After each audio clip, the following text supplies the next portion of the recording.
தனியார் பேருந்தின் பின்பக்கமிருந்து மாணவியின் ஆடைகள் புத்தகப்பை மீட்பு. விசாரணைகளில் போலீசாருக்கு கிடைத்த பகீர் ஆதாரம். வெளியான பரபரப்பு தகவல்கள்.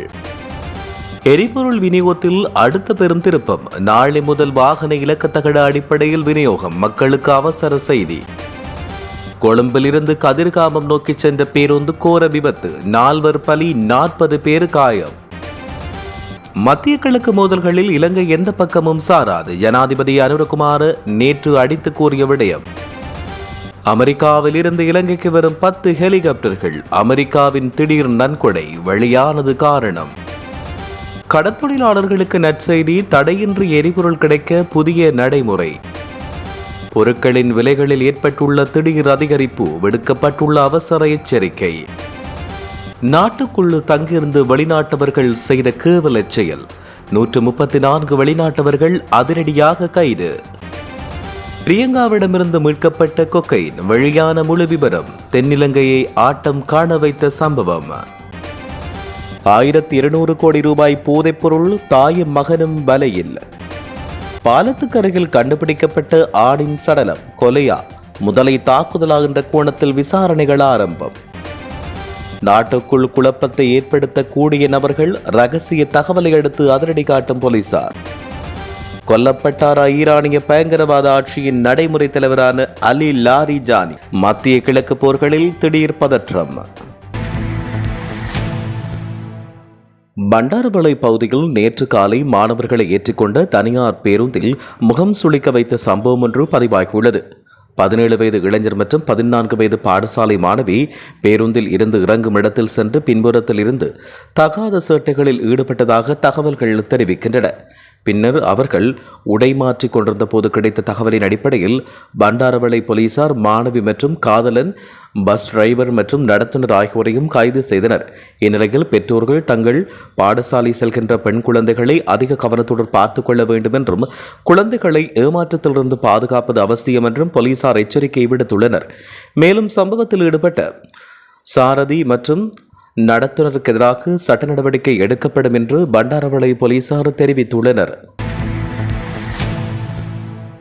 நாளை முதல் வாகன பதிவெண்களின் கடைசி இலக்கத்தின்படி ஒற்றை இரட்டை எண் அடிப்படையில் எரிபொருள் வழங்கப்படும் என இலங்கை பெட்ரோலிய கூட்டுத்தாபனத்தின் தலைவர் தெரிவித்துள்ளார். அதன்படி ஒற்றை மற்றும் இரட்டை எண்களின் அடிப்படையில் சுழற்சி முறையில் வாகனங்களுக்கான எரிபொருள் விற்பனை மேற்கொள்ளப்படும் என இலங்கை பெட்ரோலிய கூட்டுத்தாபனத்தின் தலைவர் குறிப்பிட்டுள்ளார். இந்த முறைமையின் கீழ் 0 மற்றும் இரட்டை எண்களை கொண்ட வாகன பதிவு தகடுகள் இரட்டை எண்கள் கொண்ட தேதிகளில் எரிபொருள் வாங்க அனுமதிக்கப்படும். வாகன உரிமத்தகட்டின் கடைசி இலக்கம் 0, 2, 4, 6 மற்றும் 8 ஆக இருந்தால் இரட்டை எண்ணில் வரும் தேதிகளில் வழங்கப்படும்.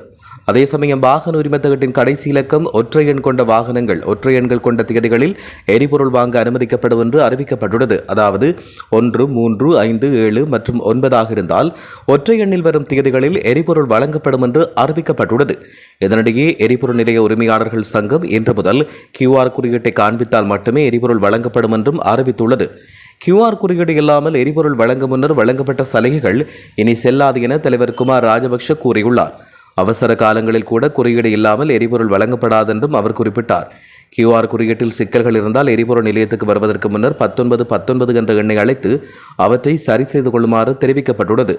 முன்னர் QR குறியீடு இல்லாமல் எரிபொருள் வழங்கி சில சலுகைகளை வழங்கினோம். ஆனால் இனிமேல் QR அமைப்பு மூலமாக மட்டுமே எரிபொருள் வழங்கப்படும் என்றும் கூறியுள்ளார். அம்பாந்தோட்டை வீரவில பகுதியில் இடம்பெற்ற பேருந்து விபத்தில் 4 பேர் உயிரிழந்ததோடு 40 பேர் காயமடைந்தனர். அம்பலாந்தோட்டை கதிர்காம பிரதான வீதியில் உள்ள வீரவில துருசேவன சந்தி பகுதியில் இந்த விபத்து இடம்பெற்றது. 2 அரசு பேருந்துகள் நேருக்கு நேர் மோதி இந்த விபத்து இடம்பெற்றது. காயமடைந்தவர்களை வைத்தியசாலையில் அனுமதிப்பதற்கு நடவடிக்கைகள் எடுக்கப்பட்டு வருகிறது. கொழும்பில் இருந்து கதிர்காம நோக்கி சென்று கொண்ட பேருந்தொன்று திசாவில் இருந்து கரப்பிட்டியை நோக்கி சென்று கொண்டிருந்த இலங்கை அரசு பேருந்துடன் நேருக்கு நேர் மோதி இந்த விபத்து இடம்பெற்றது. மத்திய கிழக்கு மோதல்களில் இலங்கை அரசாங்கம் எந்த பக்கமும் சாராது என்பதை மீண்டும் வலியுறுத்திய ஜனாதிபதி அனுரகுமார திசாநாயக்க இயல்பு நிலைக்கு குந்தகம் ஏற்படாது படைகளை தொடர முன்னேற்பாடுகள் பற்றி அதிகாரிகளுடன் கலந்துரையாடினார். நாட்டின் தற்போதைய நிலைமை குறித்து நேற்று விசேட ஊடகவியலாளர் சந்திப்பை நடத்திய அவர் அத்தியாவசிய பொருட்களின் விநியோகத்தை கண்காணிப்பதற்காக நியமிக்கப்பட்ட குழுவினருடன் கலந்து கொண்டார். மேலும் அமைச்சர்கள் மற்றும் அமைச்சுக்களின் செயலாளர்களும் இதில் பங்கேற்றனர். அமெரிக்காவினால் இலங்கைக்கு நன்கொடையாக வழங்கப்பட்ட சீரேஞ்சர் ரக ஹெலிகாப்டர்கள் தற்போது இலங்கைக்கு அனுப்பி வைக்கப்பட்டுள்ளன. அமெரிக்காவுக்கான இலங்கை தூதுவர் மஹிந்த சமரசிங்க தன்னுடைய உத்தியபூர்வ முகநூல் பக்கத்தில் 11 இட்டு இதை உறுதிப்படுத்தியுள்ளார்.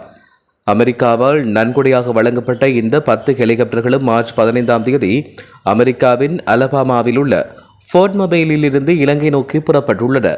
இவை இந்த ஆண்டு மே மாதம் 24ஆம் தேதி நாட்டை வந்தடையும் என எதிர்பார்க்கப்படுகிறது. ஜெட் ரேஞ்சர் ரகத்தின் இராணுவ பாதிப்பான இந்த ஹெலிகாப்டர்கள் இலங்கை விமானப்படையிடம் ஒப்படைக்கப்பட உள்ளன.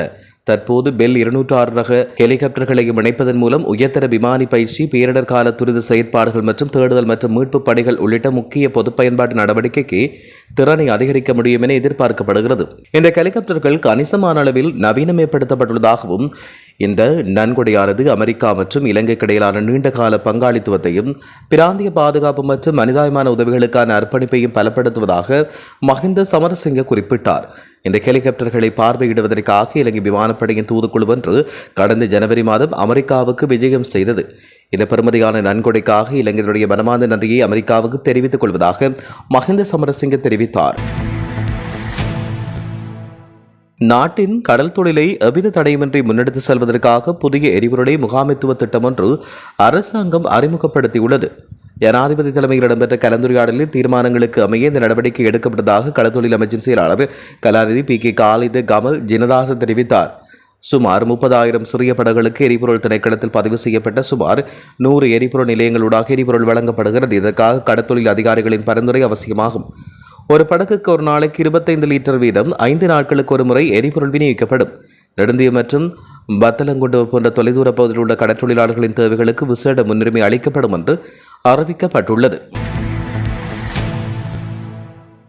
அத்தியாவசிய பொருட்களின் விலைகளில் சிறிதளவு அதிகரிப்பு ஏற்பட்டுள்ளதாக அத்தியாவசிய உணவு இறக்குமதியாளர்கள் சங்கத்தின் ஊடக பேச்சாளர் நிகால் செனவரத்தில் தெரிவித்தார். ஊடக சந்திப்பொன்றில் அவர் இவ்வாறு தெரிவித்தார். அதற்கமைய தற்போதைய நிலைமைகளுக்கு மத்தியில் அத்தியாவசிய பொருட்களின் மொத்த விலைகளில் சிறிதளவு அதிகரிப்பு ஏற்பட்டுள்ளதாக தெரிவித்தார்.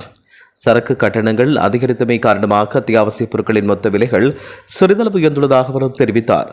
பொருட்களுக்கு தட்டுப்பாடு ஏற்பட்டுவிடும் என்ற அச்சத்தில் கடை உரிமையாளர்களும் மொத்த வியாபாரிகளும் தேவையற்ற முறையில் பொருட்களை பதுக்கி வைக்க வேண்டிய அவசியமில்லை என சுட்டிக்காட்டினார். அதற்கமைய கடை உரிமையாளர்களும் மொத்த விற்பனை வியாபாரிகளும் அத்தகைய தேவையற்ற பொருட்களை பதுக்கி வைக்க வேண்டாம் என்று அவர் கேட்டுக்கொண்டார். எதிர்வரும் பண்டிகை காலத்துக்காக அத்தியாவசிய உணவுப் பொருட்களுக்கு அறிவிப்பு வழங்கப்பட்டுள்ளதாகவும் போதுமான அளவு பொருட்கள் கையிருப்பில் உள்ளதாகவும் தெரிவிக்கப்பட்டுள்ளது. அனுராதபுரம் மற்றும் மிகுந்தலை பகுதிகளில் இயங்கி வந்த பாரிய இணையவழி மோசடி வலைமை போன்ற இலக்கு வைத்து நேற்று மேற்கொள்ளப்பட்ட விசேட சுற்றிவளைப்பின் போது 134 வெளிநாட்டவர்கள் கைது செய்யப்பட்டுள்ளனர். இராணுவ புலனாய்வு பிரிவுக்கும் குடிவரவு மற்றும் குடியகல்வு திணைக்கள அதிகாரிகளுக்கும் கிடைத்த ரகசிய தகவலின் அடிப்படையில் இந்த ஒருங்கிணைந்த தேடுதல் நடவடிக்கை முன்னெடுக்கப்பட்டது. இதன்போது அந்த பகுதிகளில் உள்ள 5 தங்குமிட விடுதிகள் முற்றுகையிடப்பட்டுள்ளன. கைது செய்யப்பட்டவர்களில் பெரும்பாலானவர்கள் சீன நாட்டவர்கள் என்று தெரிவிக்கப்பட்டுள்ளது. அவர்களின் விவரங்கள் பின்வருமாறு: சீன நாட்டவர்கள் 126 பேர், மியான்மர் நாட்டவர்கள் 4 பேர், தாய்வான் நாட்டவர்கள் 4 பேர் என்றும் தெரிவிக்கப்பட்டுள்ளது. சந்தேக நபர்கள் தங்கியிருந்த விடுதிகளில் இருந்து இணையவழி மோசடிகளுக்கு பயன்படுத்தப்பட்டதாக கருதப்படும் பெருமளவிலான மடிக்கணினிகள், கையடக்க தொலைபேசிகள் மற்றும் அதிநவீன தொழில்நுட்ப உபகரணங்கள் அதிகாரிகளால் மீட்கப்பட்டன. கைது செய்யப்பட்டுள்ள சந்தேக நபர்கள் அனைவரும் மேலதிக விசாரணைகளுக்காக குடிவரவு மற்றும் குடியகல்வு திணைக்களத்திடம் ஒப்படைக்கப்பட்டுள்ளனர். இந்த சட்டவிரோத வலையமைப்புடன் தொடர்புடைய ஏனைய நபர்களை கண்டறியும் நோக்கில் மேலதிக விசாரணைகள் தீவிரப்படுத்தப்பட்டுள்ளன. இலங்கை ராணுவ புலனாய்வு பிரிவுக்கு கிடைத்த தகவலின் அடிப்படையில் இன்று தென்கடல் பகுதியில் மேற்கொள்ளப்பட்ட விசேட நடவடிக்கையின் போது பெரும் தொகையான போதைப் பொருட்கள் மீட்கப்பட்டன. சுமார் 250 கிலோகிராம் கொக்கையின் போதைப்பொருள் பிரியங்கா என்ற இலக்கம் கொண்ட பல நாள் மீன்பிடி படகிலிருந்து மீட்கப்பட்டுள்ளது. படகில் இருந்து 6 சந்தேக நபர்களும் கடற்படையினரால் கைது செய்யப்பட்டனர். கைப்பற்றப்பட்ட போதைப்பொருள் திகோவிட்ட மீன்பிடி துறைமுகத்துக்கு கொண்டு வரப்பட்டதோடு கைது செய்யப்பட்ட சந்தேக நபர்களும் அழைத்து வரப்பட்டுள்ளனர். தேவேந்திரமுனை கடற்பரப்பில் வைத்து கைது செய்யப்பட்ட 1200 கோடிக்கும் அதிக பெறுமதி கொண்டு 680 கிலோகிராம் போதைப்பொருள் கடத்தலுக்கு பயன்படுத்தப்பட்ட மீன்பிடி படகின் உரிமையாளரான பெண்ணும் அவரின் மகனும் போலீஸ் போதைப்பொருள் தடுப்பு பிரிவால் கைது செய்யப்பட்டனர். அம்பலாங்குடை பகுதியில் பதுங்கியிருந்த போது இந்த இருவரும் கடந்த 16ஆம் தேதி கைது செய்யப்பட்டனர். அவர்களிடம் தற்போது தீவிர விசாரணைகள் மேற்கொள்ளப்பட்டு வருகின்றன. ஏற்கனவே கைது செய்யப்பட்ட படகின் மாலுமி வழங்கிய தகவலின் பிரகாரம் இந்த தாய் மற்றும் மகன் கைதாகினர். இந்த போதைப்பொருள் தொகுதியை கடத்துவதற்கு படகு மாலுமிக்கு மட்டும் சுமார் 50 லட்சம் ரூபாய் பணம் வழங்கப்பட்டது. இந்த பாரிய கடத்தலின் பின்னணியில் பாதாள உலக கும்பலைச் சேர்ந்த அங்கோட பிரியங்கர மற்றும் தினுகாய் குறை செயற்பட்டுள்ளதாகவும் கடத்தல் பணிகளை புரவி சுதா என்பவர் ஒருங்கிணைத்துள்ளார். விசாரணையின்படி அங்குட பிரியங்கரவுக்கு சொந்தமான 1000 கிலோகிராம் போதைப் பொருளை இலங்கைக்கு கொண்டுவரும் ஒப்பந்தத்தை பரவி சுதா பொறுப்பேற்றார். இதில் முதற்கட்டமாக 320 கிலோகிராம் போதைப் பொருள் சில மாதங்களுக்கு முன்னர் மிரிச கடற்கரையில் வைத்து கைப்பற்றப்பட்டது. இந்த சுற்றி வளைப்புக்கு ஒத்துக் கொடுத்தவரின் தலையை துண்டித்து போலீஸ் அதிகாரியின் வீட்டுக்கு அனுப்ப அங்குட பிரியங்கர திட்டமிட்டு அதிர்ச்சி தகவல் வெளியாகியுள்ளது. எனினும் அந்த பணியை ஏகப்பட்ட நபர் கைது செய்யப்பட்டதால் அந்த சதி முறியடிக்கப்பட்டது. பேரவலை கடற்பரப்பில் வைத்து கைப்பற்றப்பட்ட 250 கிலோகிராம் கொக்கையின் போதைப் பொருளின் பெறுமதி 1200 கோடியை தாண்டும் என்று மதிப்பிடப்பட்டுள்ளது. இது தினுக்க என்பவருக்கு சொந்தமானது என்று கூறப்படுகிறது. 1 கிலோகிராம் கொக்கையின் சுமார் 4.5 கோடி ரூபாய் பெறுமதியானது. இலங்கையில் உள்ள சில செல்வந்தர்களை இந்த கொக்கையின் போதைப் பொருளை பயன்படுத்துவதாக போலீசார் தெரிவித்தனர். இந்த போதைப் பொருள் தென் அமெரிக்க நாடொன்றிலிருந்து கொண்டு வரப்பட்டிருக்கலாம் என்று சந்தேகிக்கப்படுகிறது. போதைப்பொருள் கடத்தலுக்கு துணை போகும் படகுரிமையாளர்களுக்கு எதிராக கடுமையான சட்ட நடவடிக்கை எடுக்கப்படும் என பிரதி போலீஸ் மா அதிபர் அசோக தர்மசேனே எச்சரிக்கை விடுத்துள்ளார். பரங்காடு பாலத்தடியில் மீட்கப்பட்ட ஆணின் சடலம் தொடர்பில் அடையாளம் காண அக்கரைப்பற்று போலீசார் பொதுமக்களின் உதவியை நாடியுள்ளனர். அம்பாறை மாவட்டம் அக்கரைப்பற்று போலீஸ் பிரிவுக்குட்பட்ட பரங்காடு பாலத்துக்கரையில் உள்ள ஆற்றில் புதன்கிழமை ஆணொரு சடலம் அக்கரைப்பற்று போலீசாரால் மீட்கப்பட்டது. ஆணின் சடலம் ஒன்று மிதப்பதாக குளத்தில் மீன்பிடிக்கச் சென்ற மீனவர்களால் வழங்கப்பட்ட தகவலுக்கு அமைக்க குறித்த சடலம் மீட்கப்பட்டது. மீட்கப்பட்ட சடலம் முதலை கடித்ததா அல்லது தற்கொலையா அல்லது கொலை செய்யப்பட்டு வீசப்பட்டுள்ளாரா என்று அங்கு சென்ற அக்கரைப்பற்று போலீசார் மேலதிக விசாரணைகளை மேற்கொண்டு வருகின்றனர். நாட்டில் குழப்பத்தை ஏற்படுத்துவதையும் பொது அமைதியை குழப்பதையும் நோக்கமாக கொண்டு நடவடிக்கைகளை திட்டமிட்டதாக குற்றம் சாட்டப்பட்ட ஹிஸ்புல்லாவுடன் தொடர்புடைய குழுவைச் சேர்ந்த 14 குவைத் குடிமக்கள் மற்றும் 2 லெபனான் நாட்டினர் உள்ளிட்ட 16 பயங்கரவாதிகளை குவைத் கைது செய்துள்ளது. அதிகாரிகள் அந்த வலையமைப்பை செயலிழக்க செய்து ஆயுதங்கள், வெடிமருந்துகள், ட்ரோன்கள், தகவல் தொடர்பு சாதனங்கள் மற்றும் பயங்கரவாத நடவடிக்கைகளோடு தொடர்புடைய பிற பொருட்களை பறிமுதல் செய்துள்ளனர். இஸ்லாமிய குற்றவாளிகளுக்கு சொந்தமான மதுப்புட்டிகளும் கண்டெடுக்கப்பட்டு பறிமுதல் செய்யப்பட்டுள்ளன. அணுசக்தி விவகாரம் உள்ளிட்ட மிகவும் முக்கியமான கோப்புகளை நிர்வகிக்கும் பொறுப்பை கமேனி அவரிடம் ஒப்படைத்துள்ளார். மேலும் அவர் ஊடகங்களில் பரவலாக அறியப்பட்டதோடு ஈரானிய தலைமையிலும் முடிவெடுப்பவர்களின் உள்வட்டத்திலும் ஒரு முக்கிய இடத்தை பெற்றிருந்தார். உச்ச தேசிய பாதுகாப்பு குழுவில் தன்னுடைய பங்கின் ஒரு பகுதியாக 2 மாதங்களுக்கு முன்னர் தெஹ்ரான் முழுவதும் போராட்டக்காரர்கள் கொடூரமாக ஒடுக்கப்பட்டமைக்கு அவரே பெருமளவில் காரணமாக இருந்தார். குறைந்தபட்சம் அலி கமேனியின் வாழ்வின் இறுதி காலத்திலும் போர் தொடங்குவதற்கு முன்னரும் லாரிஜானி ஈரானின் மிகவும் சக்தி வாய்ந்த மனிதராக இருந்தார். அவரின் படுகொலை ஈரானிய தலைமையில் ஒரு பெரிய வெற்றிடத்தையும் ஈரானிய ஆட்சிக்கு ஒரு குறிப்பிடத்தக்க உளவியல் ரீதியான அடியையும் ஏற்படுத்தியிருந்தது. தனியார் பேருந்தின் பின்பக்கமிருந்து மாணவியின் ஆடைகள், புத்தகப்பை மீட்பு. விசாரணைகளில் போலீசாருக்கு கிடைத்த பகீர் ஆதாரம். வெளியான பரபரப்பு தகவல்கள். எரிபொருள் விநியோகத்தில் அடுத்த பெரும் திருப்பம். நாளை முதல் வாகன இலக்கத்தகட அடிப்படையில் விநியோகம். மக்களுக்கு அவசர செய்தி. கொழும்பிலிருந்து கதிர்காமம் நோக்கி சென்ற பேருந்து கோர விபத்து. 4 பலி, 40 பேர் காயம். மத்திய கிழக்கு மோதல்களில் இலங்கை எந்த பக்கமும் சாராது. ஜனாதிபதி அனுரகுமார நேற்று அடித்து கூறிய விடயம்.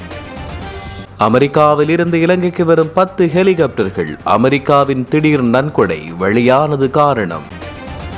கடற்தொழிலாளர்களுக்கு நற்செய்தி. தடையின்றி எரிபொருள் கிடைக்க புதிய நடைமுறை.